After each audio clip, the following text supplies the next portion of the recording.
కృపానను నేటి వరకు నడిపించెను. నీ కృపానను విడచిపోలేదయ్యా. నీ కృపానను నేటి వరకు నడిపించెను. నీ కృపానను మరచిపోలేదయ్యా.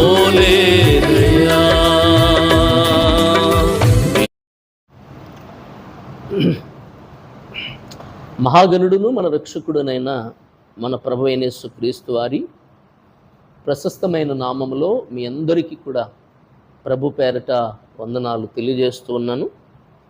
ప్రియులరా, మరి ఈ విధంగా ప్రభుని మహిమపరిచి ఘనపరిచి ఆరాధించడానికి దేవుడు ప్రతిరోజు తన కృపను తన కనికరాన్ని చూపిస్తున్న దాన్ని బట్టి దేవునికి ఎంతైనా దేవునికి స్తోత్రాలు వందనాలు చెల్లిస్తున్నాం.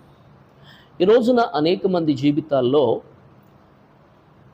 రకరకాల సమస్యలు, ఇబ్బందులు, భయంకరమైన పరిస్థితులు కలిగి జీవిస్తూ ఉన్నారు. అనేక మంది బాధపడుతూ ఉన్నారు. అరే, మాకెందుకు ఇలా సంభవించింది? యేసయ్య నమ్ముకున్నాము, ఆయన సన్నిధికి వస్తున్నాం, ఆయన చెప్పింది చేస్తున్నాం, అన్నీ బాగానే ఉన్నాయి, ఆరాధనలో ఉంటున్నాం, దశమ భాగాలు ఇస్తున్నాం, అన్నీ సంతోషంగా మేము చేస్తున్నాం. ఎందుకు ఈ శ్రమలండి? ఎందుకు ఈ కష్టాలండి? ఎందుకు ఈ బాధలు మాకు వస్తున్నాయి? ఎందుకు ఈ రోగాల చేత మేము బాధించబడుతున్నాం? దేవుణ్ణి ఎరగనోళ్ళు బాగానే ఉన్నారు, దేవుని తెలియనోళ్ళు బాగానే ఉన్నారు, ప్రార్థనకు రానోళ్ళు బాగానే ఉన్నారు. మరి మాకెందుకు ఈ సమస్య? మాకెందుకు ఈ బాధ? మాకెందుకు ఈ కష్టం అని చాలామంది బాధపడుతూ ఉన్నారు. అయితే ప్రియులరా, ఎందుకు ఈ శ్రమలు, ఎందుకు ఈ కష్టాలు, ఎవరు అనుమతిస్తే ఇవి వస్తున్నాయి అని మనం ఆలోచిస్తే కొన్ని రకాలుగా సాతానుడు శోధిస్తాడు, నువ్వు చేసుకున్న దాన్ని బట్టి శ్రమ వస్తుంది.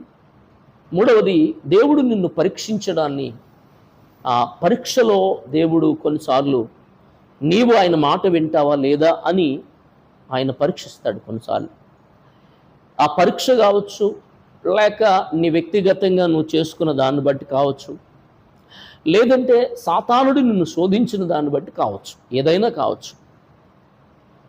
అయితే ఎందుకు ఈ సమస్యలు, ఎందుకు ఈ బాధలు, ఎందుకు ఈ పరిస్థితులు అనంటే,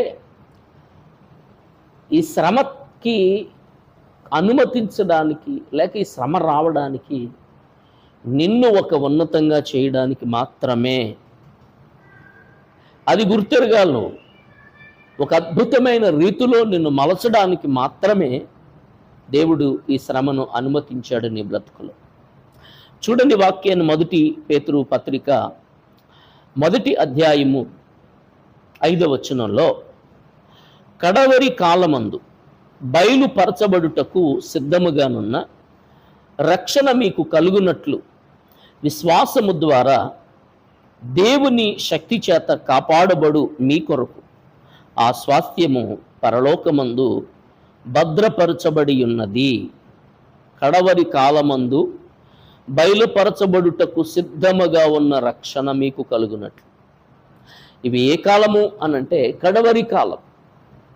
ఈ కడవరి కాలములో రక్షణ సిద్ధంగా ఉంది. అదేంటండి, మేము రక్షింపబడ్డాం కదా, అదేంటి మేము మారు మనసు పొందాం కదా, ఇంకా రక్షణ ఏంటి, ఇంకా మారు మనసు ఏంటి అని అనుకుంటున్నారేమో. అయితే దేవుడు ఏమంటున్నాడు అనంటే, మీ రక్షణ విషయంలో ఒక భద్రత కలిగి ఉన్నాడు. అందుకే పౌలు అంటారు, నాకున్న రక్షణను, మీకున్న రక్షణను భయముతోనూ వణుకుతోనూ దానిని కొనసాగించండి. ఇప్పుడు దాకా ప్రభు రాకడ వరకు. కనుక దేవుని వాక్యం ఏం చెప్తుంది అనంటే, వాక్యం అంటుంది, ఇందువలన మీరు మిక్కిలి ఆనందించుచున్నారు కానీ అవసరమును బట్టి నానా విధములైన శోధనల చేత ప్రస్తుతమున కొంచెము కాలము మీకు దుఃఖము కలుగుచున్నది. కొంచెము కాలం మీకు దుఃఖము కలుగుచున్నది. ఎందుకు మిక్కిలి ఆనందపడుతున్నారు. దేవుడిచ్చిన రక్షణలో, దేవుడిచ్చిన కృపలో చక్కగా మీరు ఆనందపడుతున్నారు, సంతోషపడతా ఉన్నారు. అయితే అవసరమును బట్టి నానా విధములైన శ్రమలు, శోధనల చేత ప్రస్తుతము కొంచెము కాలము మీకు దుఃఖము కలుగుచున్నది. చూడండి అని మాట్లాడి, నశించిపోవు సువర్ణము అగ్ని పరీక్ష వలన శుద్ధపరచబడుచున్నది కదా, దానికంటే అమూల్యమైన మీ విశ్వాసము ఈ శోధనల చేత పరీక్షకు నిలిచినదై యేసుక్రీస్తు ప్రత్యక్షమైనప్పుడు మీకు మెప్పును మహిమయు ఘనతయు కలుగుటకు కారణమగును. నశించిపోవు సువర్ణము అగ్ని పరీక్ష వలన శుద్ధపరచబడుచున్నది కదా, దానికంటే అమూల్యమైన మీ విశ్వాసము ఈ శోధనల చేత పరీక్షకు నిలిచినదై. చూడండి, అగ్ని పరీక్ష, నశించిపోతున్న సువర్ణం, బంగారం, అది మట్టి పట్టేసింది అనుకో, గొలుసు కానీ లేక నువ్వు వేసుకున్న గాజులు కానీ, చెవిలివి కానీ, ఏదైనా చైను కానీ, అది మట్టి పట్టినప్పుడు, నల్లబడినప్పుడు దాన్ని అగ్ని పరీక్షకు తీసుకెళ్తాం. కమసాల దగ్గరికి తీసుకెళ్తే అతడు అగ్నిలో వేస్తాడు. ఎందుకో తెలుసా?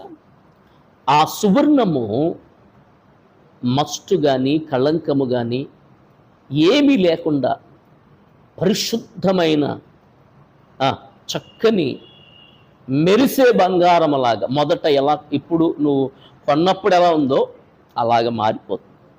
ఎందుకో తెలుసా? అగ్ని పరీక్షకి వెళ్ళింది, అది అగ్నిలో వేయబడింది. ఈ రోజున నువ్వు శ్రమ అనుభవిస్తున్నావు, దుఃఖం అనుభవిస్తున్నావు. ఈ పరీక్షలో నువ్వు ఉన్నతంగా ఎదగాలని, ఈ పరీక్షలో అద్భుతంగా మారిపోవాలని, ఈ పరీక్షలో ఒక ఉన్నతమైన వ్యక్తిగా నువ్వు చెయ్యబడాలని దేవుడు కోరుతున్నాడు.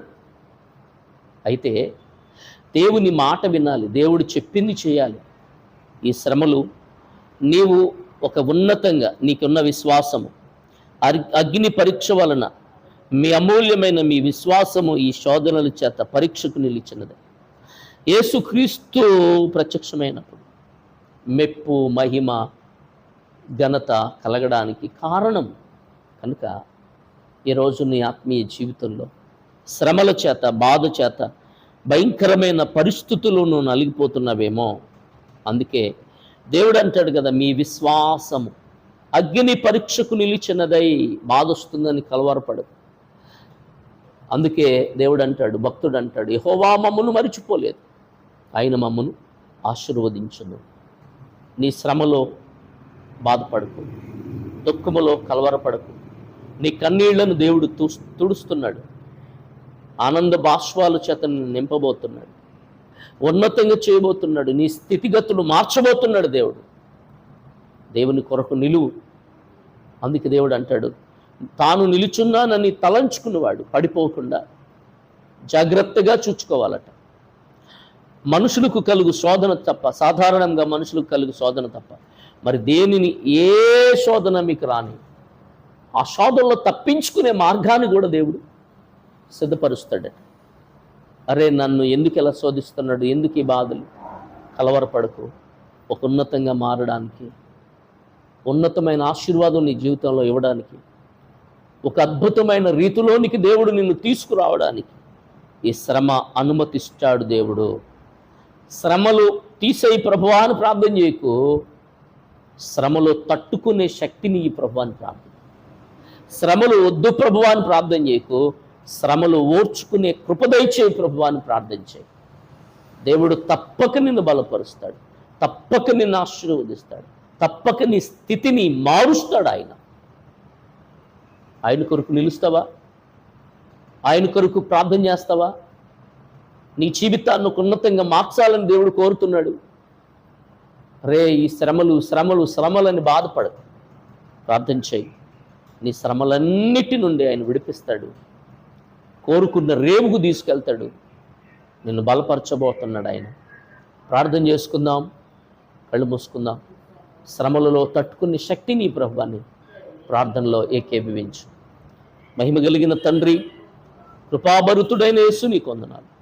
నీ వాక్యమైన మీ ప్రియ బిడలను దీవించి ఆశీర్వదించి ఉన్నతమైన ఆశీర్వాదముతో దీవెనతో మీరే నింపి బలపరచమని యేసు నామములో ప్రార్థన చేసి వేడుకున్నాం తండ్రి.